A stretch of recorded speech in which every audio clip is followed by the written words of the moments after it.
Just because it's in your blood doesn't mean it's getting used in the cell. And we've got some great anecdotal stories behind that. But knowing that information, that's telling us based on your choices. Now, the great thing I love about measuring methylone, which is how we do the epigenetics and methylation, is that that's hanging around the cell over the last 90 to 120 days.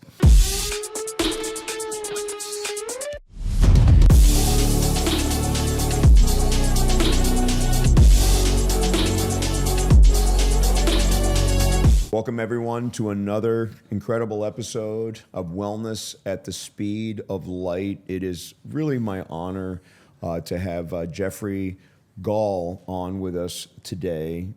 He is the Chief Revenue Officer of Genetic Lifespan.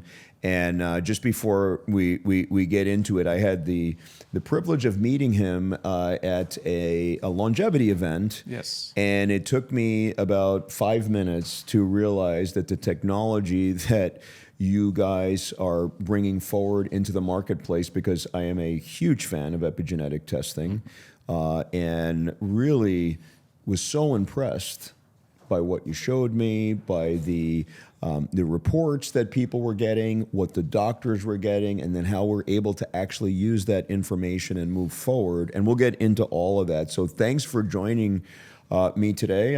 We didn't know when we first met that we were going to be sitting here doing a podcast just and a few weeks ago, doing right? all kinds of doing all kinds of stuff. That's It's really interesting.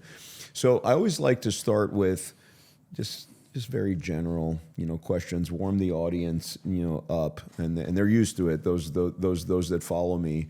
So first of all, why are you so why epigenetics? I understand that the science is amazing, whatever, but I've heard you speak with a passion and fire about it. Like it's deep. It's like literally in your genetic code is epigenetic testing. Why? It is. I mean, lifestyle plays such a profound role, and no one really measures it. I mean, they look at certain things, and there's so much that affects it. I've heard some of your prior podcasts, and 100%, going in for surgery. Are you positive? Have you been doing the right things?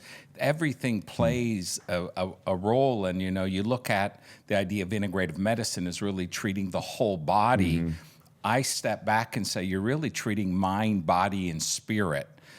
My thoughts, conscious and subconscious, are going to affect things. And then there's a whole nother layer, but obviously we don't need to get into quantum physics or what others call woo-woo. But there's so much to play, and how genes express those variants is really based on epigenetics. And I tell people, think of a dimmer switch, and what turns that switch down or that light down or that light up is doing the same with your genes. So just because you have a gene variant doesn't necessarily mean you're going to have the problem. And just because you have the problem doesn't necessarily mean you have the gene variant. It just raises the probability. So if you think of that epigenetics, all those lifestyle choices, one turns that switch up and one turns that switch down. So the idea is to learn what turns it down and stay focused on that. Better lifestyle choices, which is all about epigenetics. Yeah, and I think, tying, what we do to what we become is one of the hardest things that I struggle with as a physician, because people, they don't want to tie, right? You hear the story. It's every day is the stories. I don't know how I got in this place. Yeah. Well, I do. I don't know how my aunt ended up in the medical ICU. Well, let's look at the last 20 years of her lifestyle and behavior and what was turning on and what was turning off, and the inflammatory genes and what they were doing. It's very complicated. We can't say, oh, this gene is of inflammation, whatever. There's a lot of them. We are complex. We're very That's complex. But just talk about, because this is really why I'm so fascinated with epigenetics. I really think that it is the key for people to actually measure where they are now.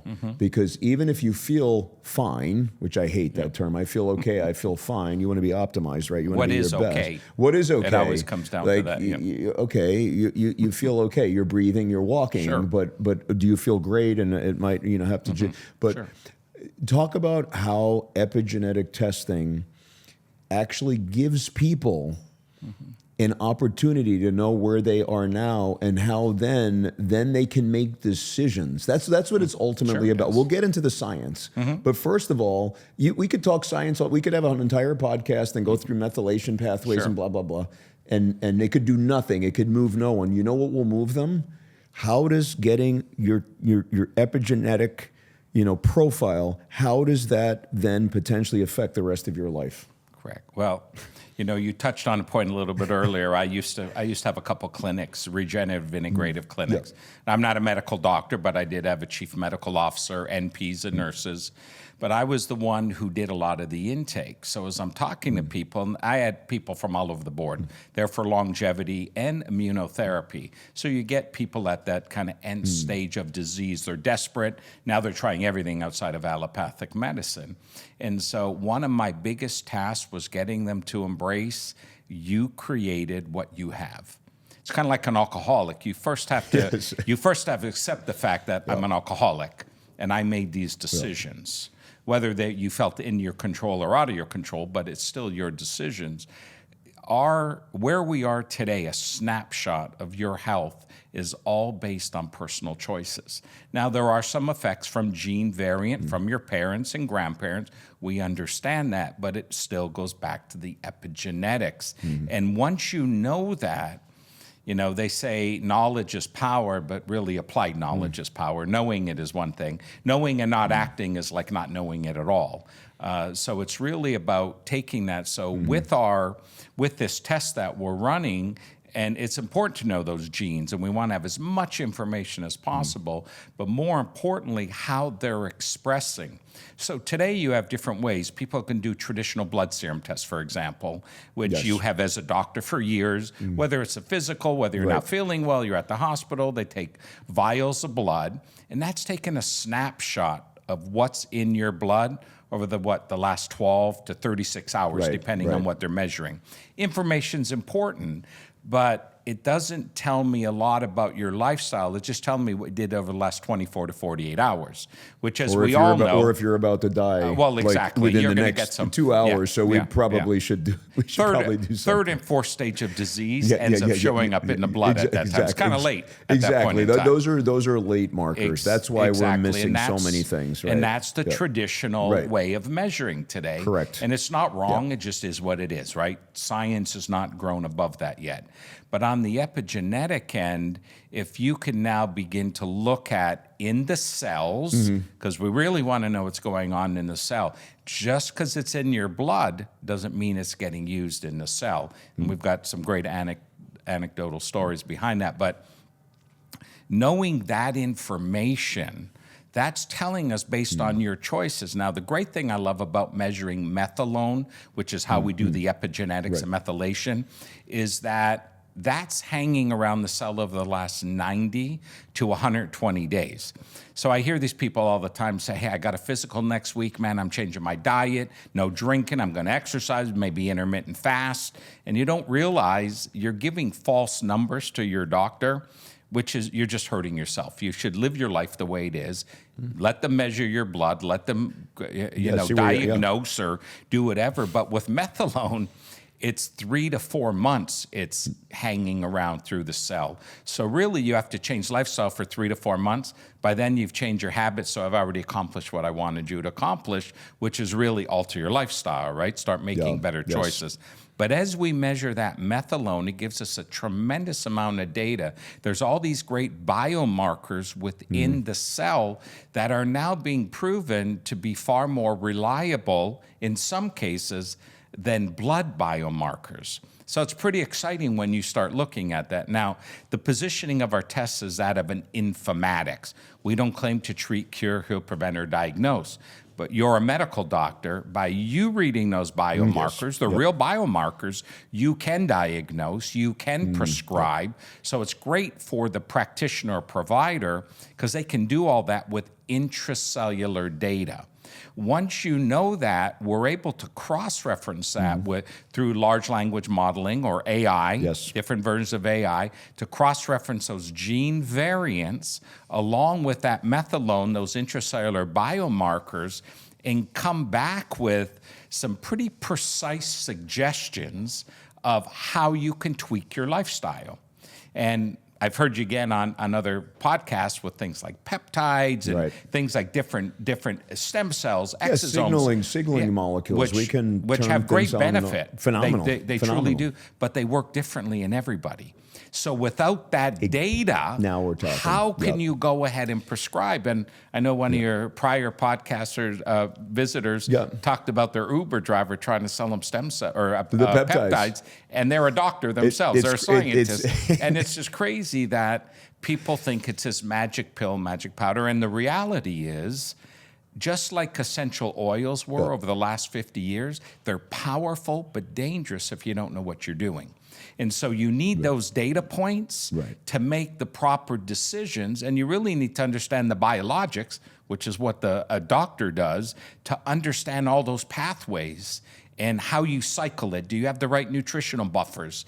And all these great pieces the average person has no idea, which makes it very dangerous, obviously, to experiment. You have to understand systems biology, how one thing, there's just different systems that are activated in the body. I'll make it simple. There's the endocrine system, there's the circulatory, there's the the glycocalyx, which is in the line of these sugars that line all of our vasculature. You have to look at, there's just all these different things that you have to look at. You can't really treat people if you don't understand the totality. Yes, people can go and learn what peptide A does, but it doesn't do that the same in you that it does in me.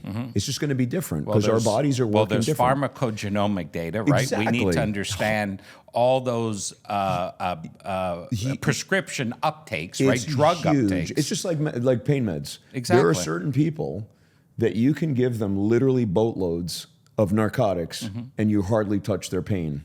Why? Because they process it very different. People don't know that there's a cannabinoid system. There's all these different systems that we can target. I just want to talk to the audience for a second. The reason that it's incredible when you're talking about that snapshot, when you're looking at the 3 to 4 months, you guys are probably familiar with blood sugar. Yes. Right? So people's blood sugar, you might have a blood sugar today of 200, we'll say it's high, but really we want to look at the hemoglobin A1C, which is a marker of what your blood sugars have been over months period of time. And that's how I make a decision as a surgeon whether or not I will put a scalpel to you, because otherwise you're going to get an infection because you're metabolically you're unwell. Very similar with the epigenetic testing, where you're looking at more like what really is going on in your body long term. And that information is really paramount to making a decision. Like, it is so helpful to have epigenetic data to be able to target treatments for people because they're different. And those treatments 100%. Might be like, hey, you got to exercise, you got to do this, you have a toxin problem, you need this vitamin. And you got to look at people will understand because so many people are doing these things now. And we'll talk about AgeCode, which is nicely tucked right here. But it's incredible. Product placement. And the cool, it's fantastic.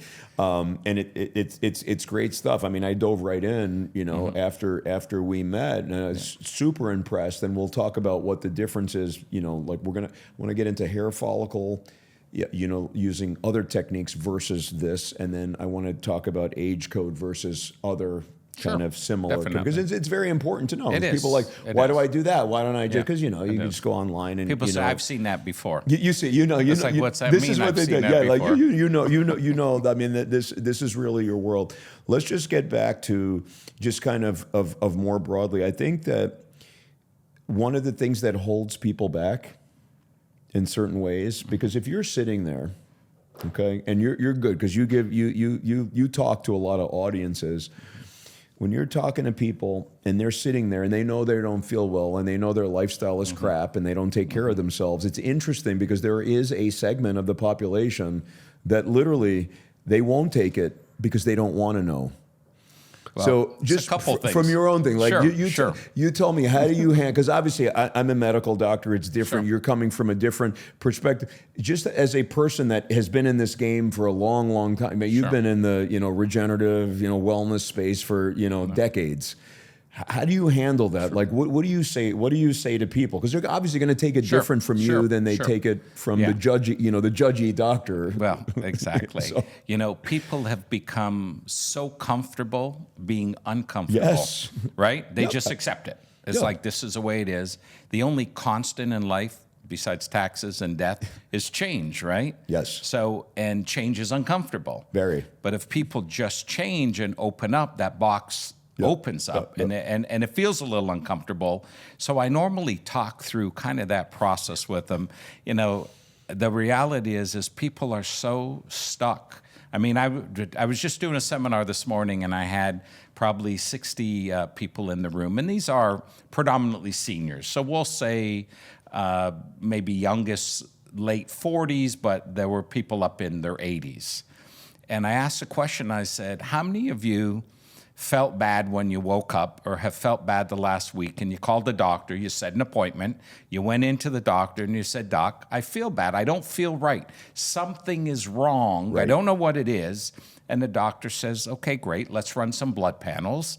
And they do the standard blood, take 6 to 8 vials. They either send you to Quest or LabCorp, and you come back a few days later and they say, well, all your numbers are in range, and you need to understand you're getting older. Well, first off, there's no such disease as aging. Well, first of all, it's not a disease. Don't say that. If you're a provider, don't say that. Yes. Okay, keep going. And Just don't say that. So I said, now you leave, and you're saying, but the doctor said all my numbers are in range, but I really don't feel well. Yes. I said, how many of you have experienced that? And I'd say 80% of the room put up their hands. And I said, what do you do? And one person answered, they said, just accept it, and I'm getting old. And I said, well, that there's no such thing as aging as a disease. I said, so what if you had a test, simple, at home, little blood extraction, no needles, no doctor, phlebotomist, or nurse required. It's like a little mosquito bite. Actually, you can't even feel that mosquito bite. You can normally. It's going to draw a tiny amount of blood. You do it all at home, put it back in the box, and let me tell you what comes back to you. And I said, what if it said that you shouldn't eat 3 hours before bed because of the gene variants you had and some of the intracellular biomarkers you have? Is that a simple thing that you can address? And they said, well, that's pretty straightforward. And I said, and what if it says you really should walk after you eat? Go for a 15-minute walk. And again, you and I sit here and say, well, that's all common sense. We know that. We shouldn't be doing that. It's not common sense to the masses. They're so stuck on going to the doctor, thinking they can do anything they want. The doctor's going to fix them. And again, COVID was a great example of that.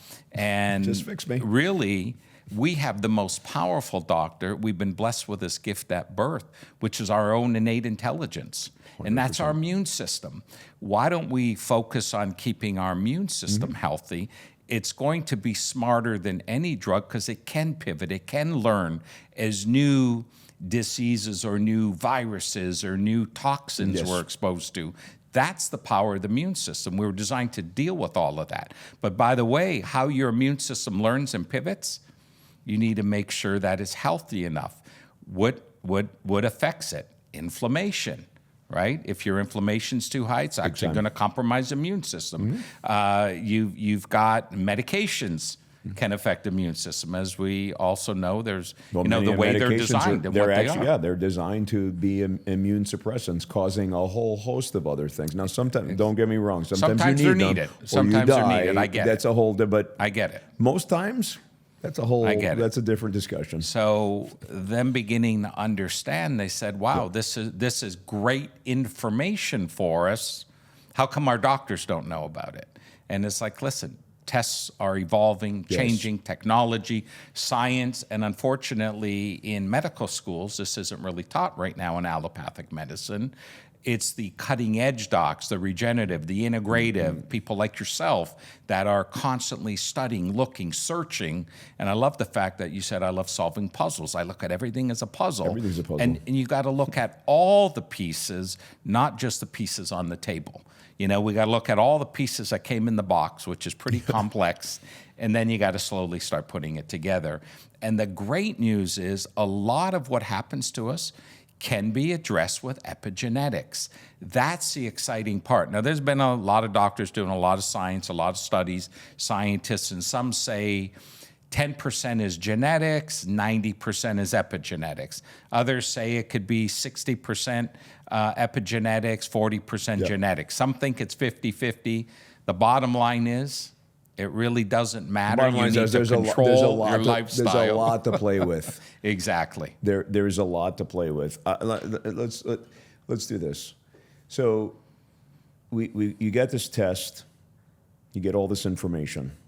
Okay, before we dig down deeper, I can tell you the number one pushback you're going to get from medical providers is one. It's the whole pushback. I've listened to lectures with doctors ripping functional medicine specialists, integrative health specialists to shreds. Anonymously, usually, but sometimes they'll call them out and they'll say there's no evidence, like whatever, and all this other stuff, which I think is a bunch of nonsense. Yes, does the functional medicine world sometimes go way? I mean, I'm not a functional medicine specialist. I don't give people 40 different supplements because then we don't even know what's treating what. That's a whole different discussion. However, everything is in between. I don't understand. It's like politics. It's like religion. It's like all these other things. You're either here or you're here. We need to be here. And so there's truths in everything. So one of the biggest pushbacks, which I want to get to, and I think that you'll be able to easily dispel this, is why we brought in epigenetic tests, which is why I'm such a big proponent of it, is this. People say, well, you get all this stuff, you see what genes are, well, we can't do anything about it. So it's useless information. I'm sure you hear that, not from the lay public, because they're like, oh, I can get all this stuff, from the traditional medical community, because we're not taught that way. Exactly. They don't go and study this stuff, so they don't really understand. But yet some of them are very comfortable just going on social media and just bashing all this stuff without having any clue. So just push back on that, for me, if you will. You don't have to you don't have to go F-bombs. No, 100%. Here's the reality. We all have an opinion, right? Go. All of us have an opinion. But yours is right. Only unless you can convince me differently. No, I'm teasing you. Remember this, and I've taught a lot of principles through the years around the world on a global platform, is that reality is not necessarily reality. Perception is reality. And your perception is based on the glasses you see life through. And those glasses are a cumulative of your life experiences. So you are a doctor, you went to school, you got these degrees, you did your internship, did all the different pieces, you've done a bunch of surgeries, you know things that others don't know because of your experience. And you know what works best because you've perfected that by continuing to learn. It's always been a constant learning. Every day. You have other individuals that go to school, get their degree, and they think they've arrived. It's done. I know everything, and I'm the genius, and you're here to see me because I've got the credentials. So when I have conversations with doctors and scientists are sometimes worse than doctors for me. Now, I'm an electrical engineer from the aerospace industry, so I am somewhat of a scientist. And I'll sit down, and as we begin that interaction and communication, I have learned to surrender to the process, so to speak. And I'll use statements like, Doc, you're obviously far more intelligent than I am on this topic. And I appreciate that, and I respect your education and your training. Although if you don't understand what measuring 3 million CPG sites means and looking at the methylone, you may want to take a look and just open your mind. Take a peek. To maybe a different possibility. And by the way, this happened to us when we started first rolling out the test. We had a doctor who took a test, and he does a lot of blood work, and he's been in practice 50 years. Okay, so he's definitely got a lot of experience, treated a lot of celebrities, professional athletes, so credentialed. He had himself a nice business and has himself a nice business. And he ran his blood serum tests the same day as his AgeCode. Well, blood serum tests come back in 2 to 3 days. AgeCode comes back in about 4 weeks. because you're doing that genetic Yes. sequencing and epigenetic sequencing. It's different than a traditional blood serum test. And there was contradiction in some of the biomarkers. So his first response was, your test Your doesn't test is work. broken. It's Something's broken. wrong with your test. And so we thought, wow, maybe something happened. Maybe the DNA got corrupted. I mean, anything can happen in a lab. So we said, please, let's redo another test. And so again, did blood serum test that day. Same day, within a few minutes, he did the AgeCode. We gave him 5 tests. By the end of the 5th test, the conversation was between he and I asked him, would you be open to just investigating how this may be different than what you're because I kept explaining, this is a snapshot of what's in your blood over the last 12 to 36 hours, and this is measuring what's in the cell over the last 90 to 120 days. Well, as we drill down, and he opened his mind, and so I give him all the credit to say, okay, there's something I'm missing, let me investigate. And we discovered multiple gene variants. He wasn't absorbing what he was taking. He had this false sense of security. It actually became toxic in his body, and he went and got emergency surgery about 45 days later. And So, there you go. and now he says, AgeCode literally saved my life. Because I wouldn't have known, because all he knew was what he was taught. And he was taught if it's in the blood, that's good. So those conversations, I mean, and then there are some doctors where I just say, you obviously are far more intelligent on this topic, and I wish you the best, and your patients the best, and maybe we can talk another time. Yeah, I mean that's all. I mean that's all you can do. That's all you can do at that So I just so it's interesting because doctors in general, it's a little bit easier for me as a physician, especially on a one-on-one, to really sit down with people. Just as an example, like I developed this very specific protocol for concussion recovery, and if they come and hear me, like I actually, you heard me at the lunch, and they just, if they hear it on a more broad sense and they don't believe in that stuff, like, oh, this guy, oh my God, he went to the dark Another side. quack, He has man. no. Another But quack. if I sit down with them and explain to them the science, and I have 45 minutes, and it's just a one-on-one, because I'm a doctor, they give me the benefit of the doubt. They do. And then after a while, they're like, "This is interesting. I should bring it into my practice." Sure. Like I had that with like one of a doctor that treats a lot of professional athletes. He's in one organization without mentioning it, but he's like, "I need to bring all your protocols immediately into my thing." I saw what it did, for this one, this one patient. So they're a difficult, nut to crack. I have a specific talk. There's a lecture that I give actually to people in sales, and it's called Quantum Selling to Doctors. And it uses all these quantum principles to explain how to open the mind of the physician up, and how you have to. You're good. You're a master at it. You're very good at it. Actually, I just picked up little clues. But we are so siloed. And actually, in my talk, it's like the second slide. I show like just the grain silos. I'm like, I was in there one time. And I got myself out of it, and now I'm on the outside looking in. So I just want to pull these doctors out. Let me help you, to pull it. So there's all these different techniques.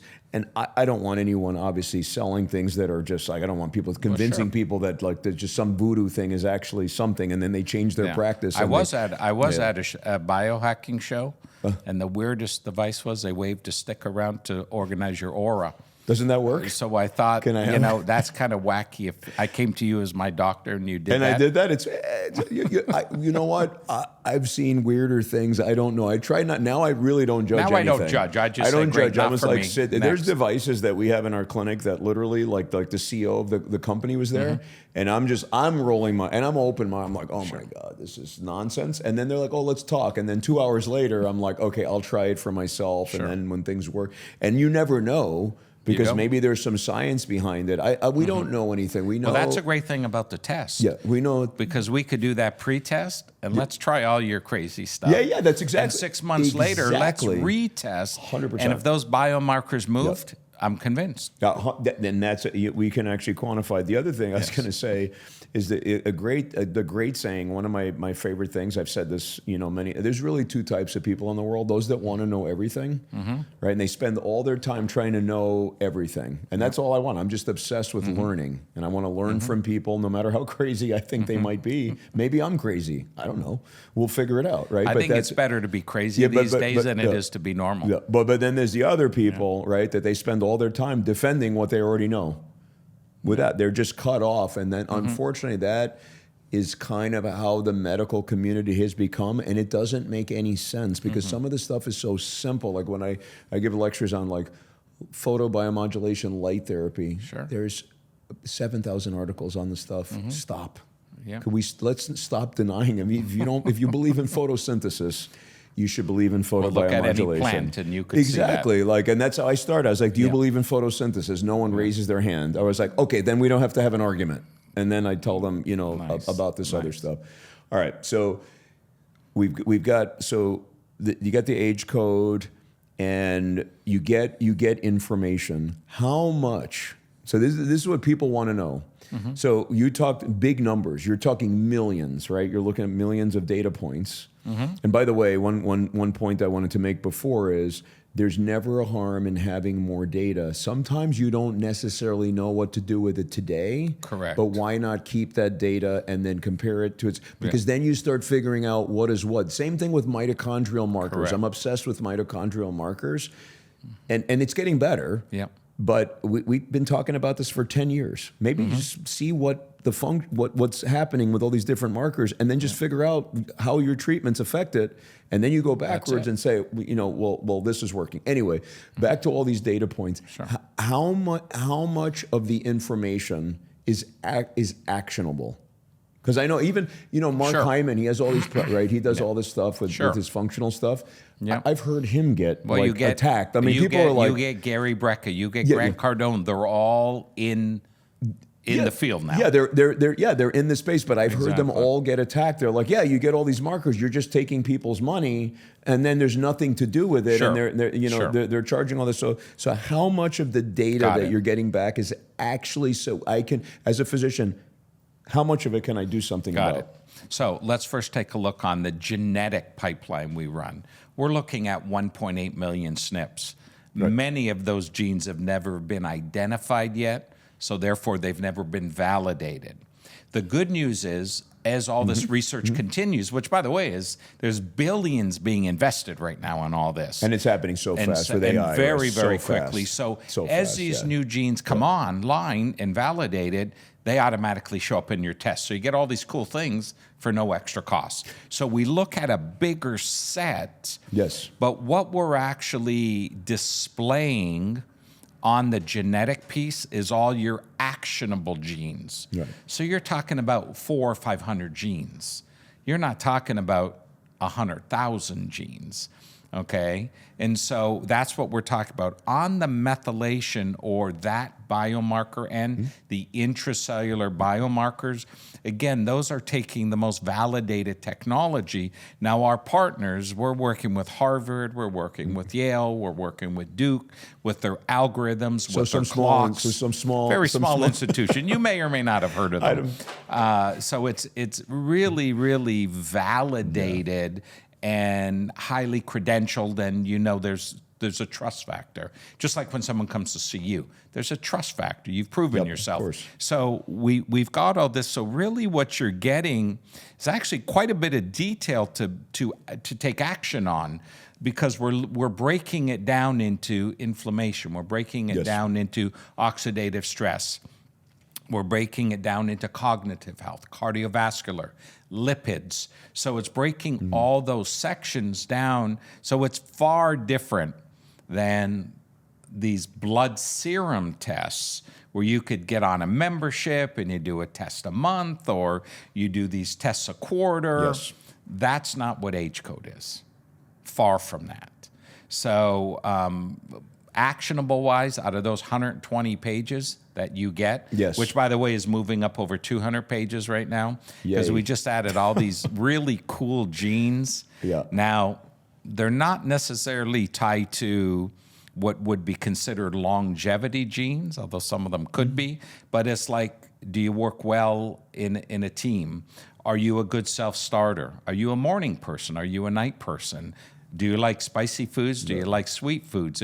So this is information that's great to know. It's personality traits and some really cool things, which would be good to know, but not necessarily actionable in a lifestyle environment, so to speak. Right. So some of the stuff is actionable to health, and we address two different pipelines: longevity, which is obviously the big buzz right now, right? And immunotherapy. So again, we believe that if we can get out of our own way, create the right environment, our body knows how to heal and repair. Those symptoms it created that are now have a disease name to it can be repaired because the body's the one that created it based on those epigenetic lifestyle or your thoughts, conscious and subconscious. By shifting all that, it could come back into homeostasis or balance, which is really what we want to get to.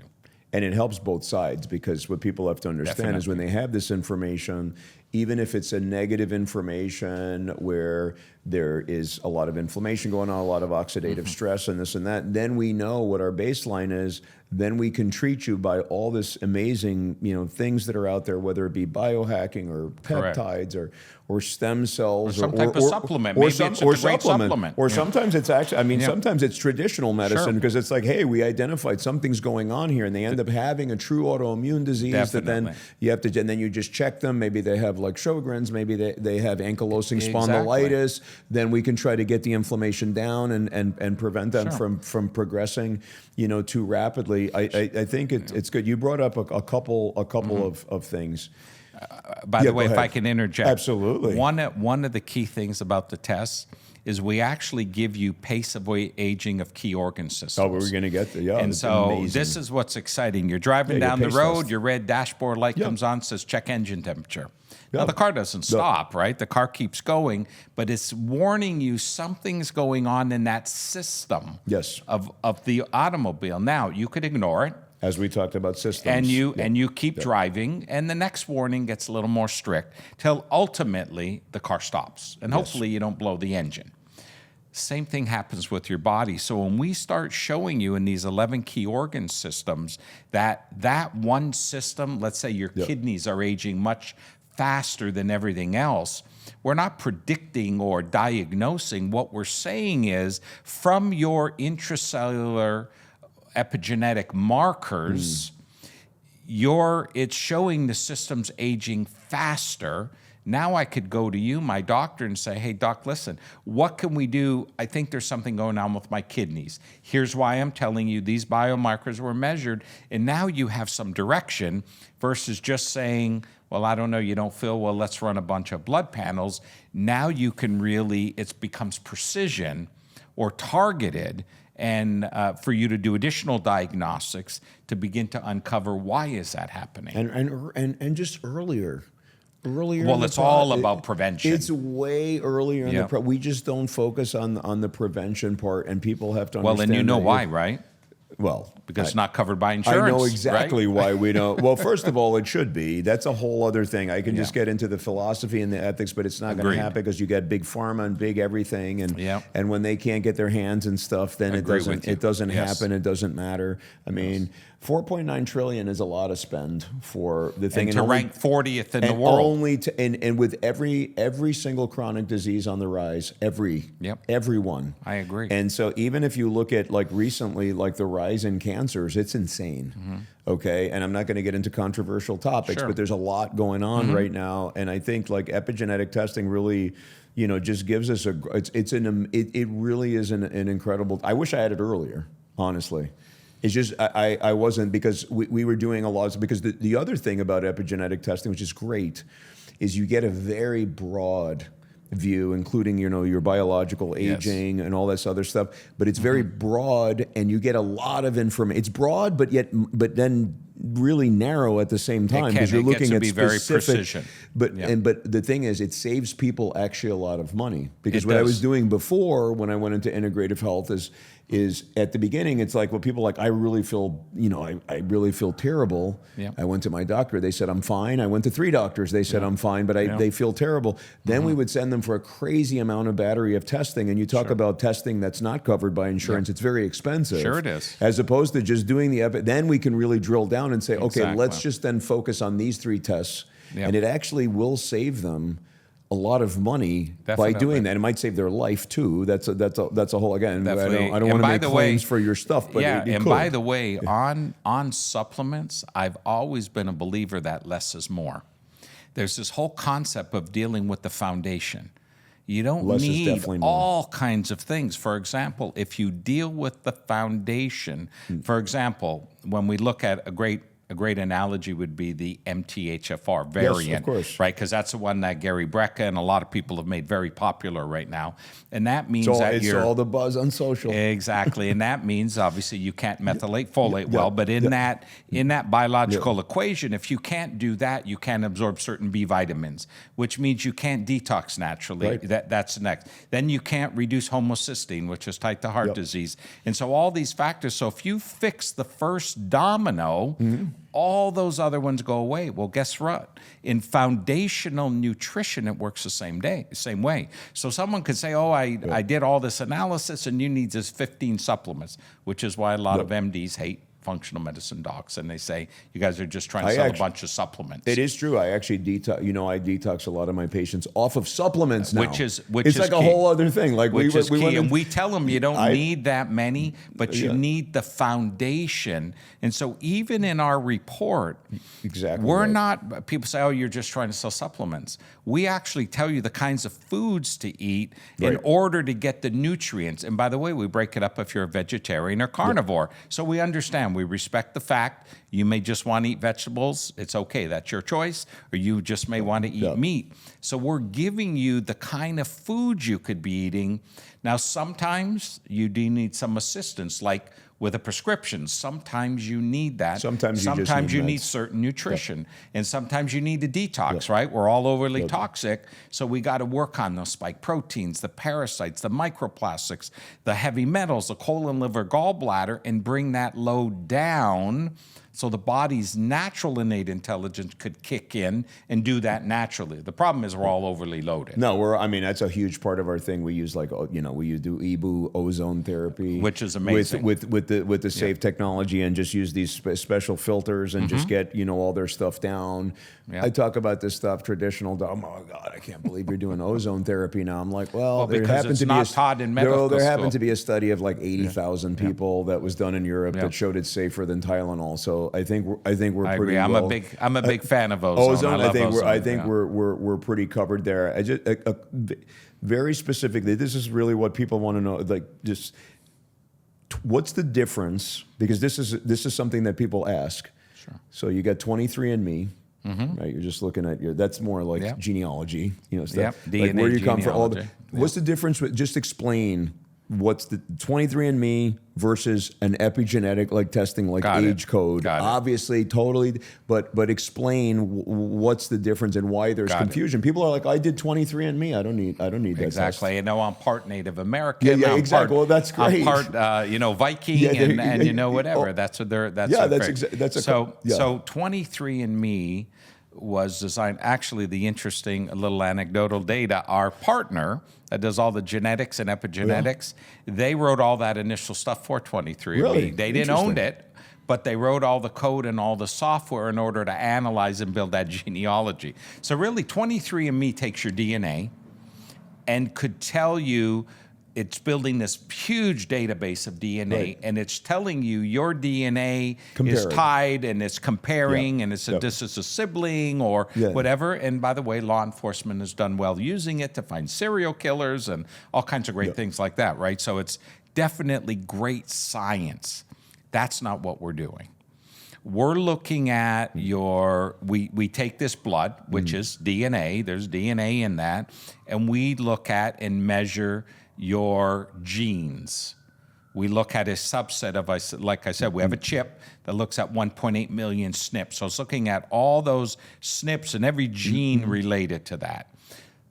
And then that data is pulled off to run into some algorithms. On the methylation end, which, by the way, in order to do true methylation and measure methylone, you need blood.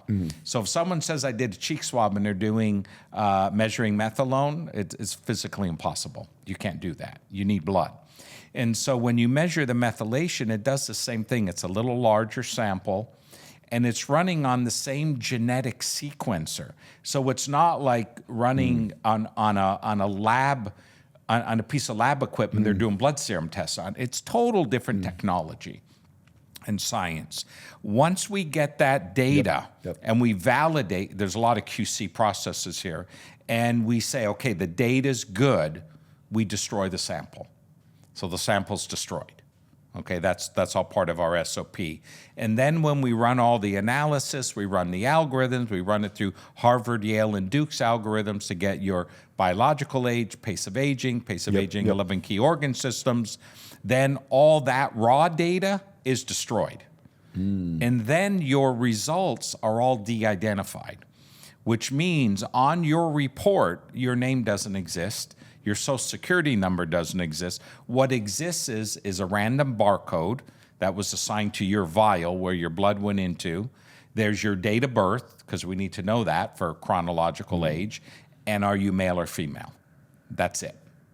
So that data, if someone hacked it's all on HIPAA-compliant encrypted servers. So if someone somehow was able to hack it, there is no names, address, phone number, nothing is there. It's just a bunch of data that they're not going to be able to find out anything about anybody. And we're not tying it to a genealogy either, meaning we're not looking for that data of where your relatives are. It's that part of the analysis is not run. That's not what we do. Yeah, I appreciate you bringing that up, because when you started talking about, are you agreeable, if you like sweets, for whatever, data like that, if I had data like that, then when I go to make a business deal, I know them. I got them. And so that can be definitely, that can definitely, be used. Well, it's called PHI. Yeah. We all understand. Yeah, no, we understand. We're all HIPAA compliant. No, you guys are at that. No, you guys were obviously before, we started using your stuff. It's the first thing that I look at, because right now, I mean, you just said, like all the people using these genetic things and whatever, some people think it's great, right? And then you have all the libertarian crowd who thinks it's the end of the world, right? And we're all going to be, slaves and working for. So it's just interesting. But this is just really fascinating. So you went right. I knew where you were going, man. You kind of knew where I was, because you know what the big questions are. And I appreciate where the concerns are. I've never done 23andMe. I consider myself very private.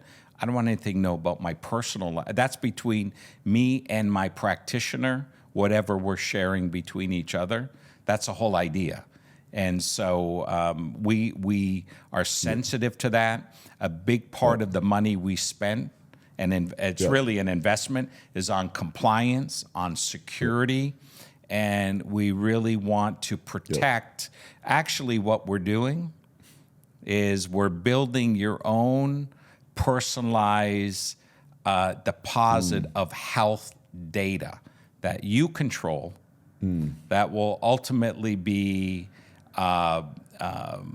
decentralized in the sense that no one will have access to it unless you choose to give them access to it.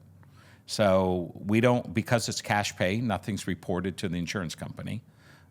That's all between you and your doctor. Which is fantastic, because we want to stay away from the big bad insurance company. Everybody that follows me on social media, you know what I feel like about that whole scam. What an absolute This has tragedy. become business instead of helping people. It's tragedy. All right, let's kind of wrap with why this is really important. In general, we talk about, because you brought up the C word, cash, out of pocket. We are brainwashed. Okay, it's brilliant. So let me tell the people how it works. This is why it's brilliant. Think about a situation. This is why our spend is out of control in healthcare. When people, it's such a brilliant thing just by the medical community in general, like traditional medicine. When people know that they don't have to pay for something, then they just start doing random stuff and they get used to it. Yep. So it does two things. One, it keeps them coming back to the same well, even if they're sick out of their mind. They keep going back. Yep. Imagine going to the same doctor for 20 years, getting sicker, and you go back to the same. It's nonsensical. I mean, it makes no sense, but it's just part of that whole thing. But a big part of it is, well, my insurance company pays for it. Yep.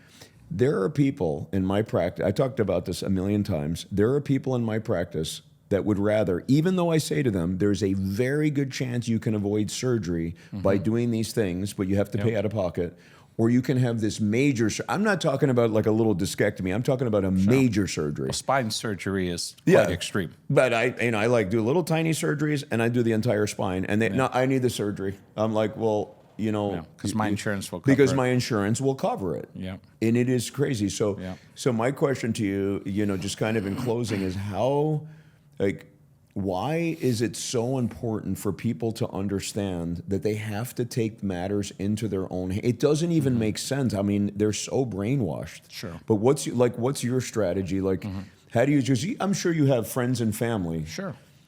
That they don't, and even the ones that have money don't. Some of them think I'm crazy because I left engineering to go into wellness, which is crazy. Like, are you crazy? That's a whole other. It's so funny, all these different different camps. But I'm sure you have friends and family, even the ones that, because I give lectures to these people that a lot of them have a lot of money. Yep. They're like, well, is my insurance pay for it? I know. I'm like, you just came off of your boat. Yep. Which is not small. That's it. And that's your number one thing. It's not like what's the most effective thing. Is it does my insurance pay for it? I mean, it's the greatest brainwashing.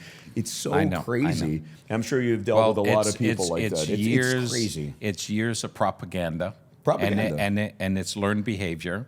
And so we got to break those patterns. So what I do. Well, how do you break it? What I do is I take how you opened your last presentation when we were together in Chicago, and you talked about the broken system. Yeah. So what I do is I like to ask questions of people, and I ask them, do you believe we have a great healthcare system? Do you believe we've got and in most cases they all complain. They hate the premiums, they hate the co-pays, they hate that they're stuck with whatever they're stuck with. So I let them know, listen, we've got all this money being spent, $5 trillion in 24. Yeah, exactly. We rank 40th, but let's look at some of the numbers. 66% of Americans are on prescription drugs, not one, not two, but three in most cases. 40% will be diagnosed with cancer at least sometime in their life, and everyone knows somebody that's been diagnosed with cancer. Heart disease is at 64%, women being number one affected by heart disease, and the most tragic number I throw out, with the latest one I saw, was every 67 seconds someone's being diagnosed with Alzheimer's and dementia. So I say, do you think we have a problem? And people say, oh, it's a definite problem. I say, great. They all know. Everybody knows. So the problem's there. So what we have is not health care. We have sick care. And unfortunately, our allopathic doctors have been taught disease management because the insurance companies know once I get you on the tram, how much money I'm going to make. The actuaries know until you die. That's the business of healthcare right now, unfortunately. Correct. So I tell them, we are the new self-care. It's time to step back in your power, take control of your wellness destiny, but we don't know what we don't know. So you have to test first. Now, by the way, just like you buy homeowners insurance, just like you buy car insurance, just like you bought health insurance, you need to make a small investment. Because I said, answer me this. If you were diagnosed with the big C tomorrow, stage 4, what would that cost you? And not just economics, but family, personality, loved ones. This becomes priceless. We don't know what we don't know. I'm giving you that opportunity right now to find out. Simple little blood test. You're afraid of needles? Don't worry, you won't even feel it because there is no needle. And now you have a document, a blueprint, a roadmap for you to take to your partner in your wellness journey, your doctor. And then I have people say, well, what if my doctor poo-poos this and says this is all garbage? I said, and are you asking my opinion? And I'm going to qualify it's my opinion. You may want to shout out another doctor. You want someone who wants to listen to you, who wants to be open-minded, who wants to look at new things that are out there today and to at least investigate. You know, take a look at it before you put it down. Well, that's the beauty. And that's really what it comes down to. Being CEO of your own healthcare, this is something that I talk about ad nauseum, is one big part of it is making sure you hire the right people to work in your company, your organization. Part of that so when, especially people that are older, typically it's people that are older than like 60.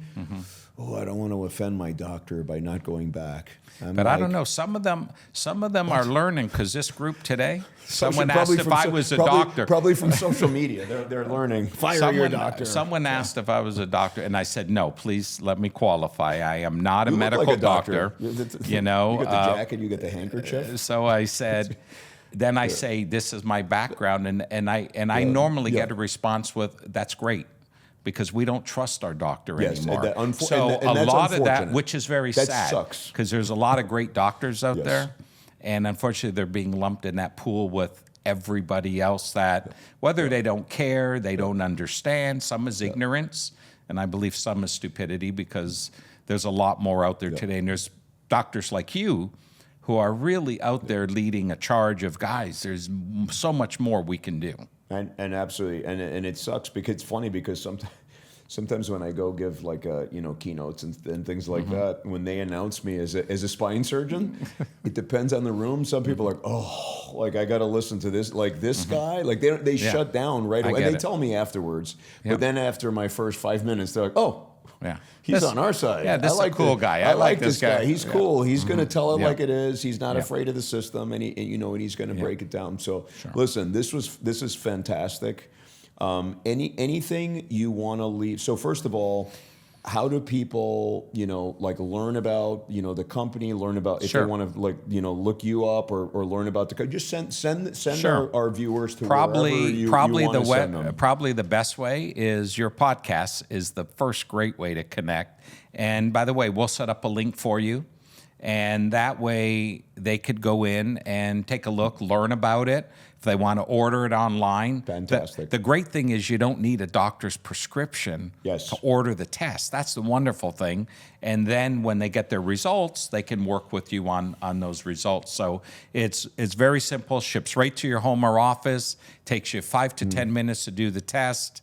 It's not complicated, goes back in the box, shipping label is on it, drop it back at FedEx or UPS. And 3 to 5 weeks, you get an email that the results are there. Book your appointment with Dr. Sinicropi, and you're ready to go. Yeah, and then we'll just go, we'll go through it. We'll create, from that blueprint, we'll create another blueprint, a lifestyle blueprint, and whatever else that you need. And it might be more serious. We might have to go deeper. Sometimes you have to go deeper. Exactly. Not everybody's the same. And, I'll just leave it like that. We have a mutual friend. Yes. Let's just say that we both tried to say, hey, you probably should change some of the stuff that you do. And he took the test. Yes. And we'll get there. We'll get there. The good news is hope. When you open the test and look at it. By the way, I've gotten calls late at night where people say, the test says I'm dying. First off, the test doesn't tell you you're dying. It doesn't say that. It doesn't do any of that. But they saw some of their scores and they panicked. This was the best part, though. The next morning, they started making changes. It scared the living daylights out of them. Fasting. They're quick. Listen, guys. You really have to know, and you've heard me talk before.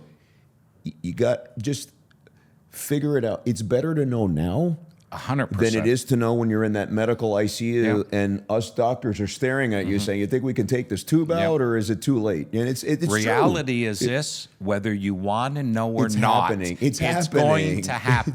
It's going to happen. And that, I'll say the same. I'm just going to plug some traditional medicine stuff. That's why for those of you that are into health and wellness and really are like anti-system and stuff like that, please continue to get the preventative test. Don't listen to some of these influencers that are telling people not to get their mammograms, not to get their colonoscopies, not to do Cologuard. That will also kill you. just there are certain things that are real.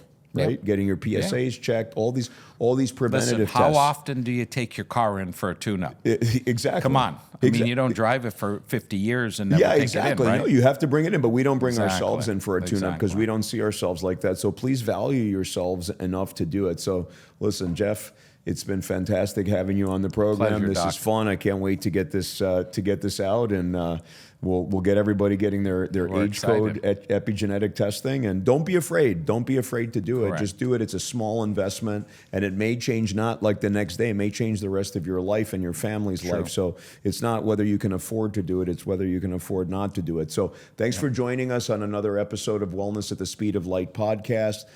It's been my pleasure being with Jeff here today. Listen, go be CEOs of your own health. Don't ignore it. If you don't feel well, or even if you are okay, please measure where you are now so we can help you do something about it. We'll see you on the next episode. Test, don't guess. Thank you.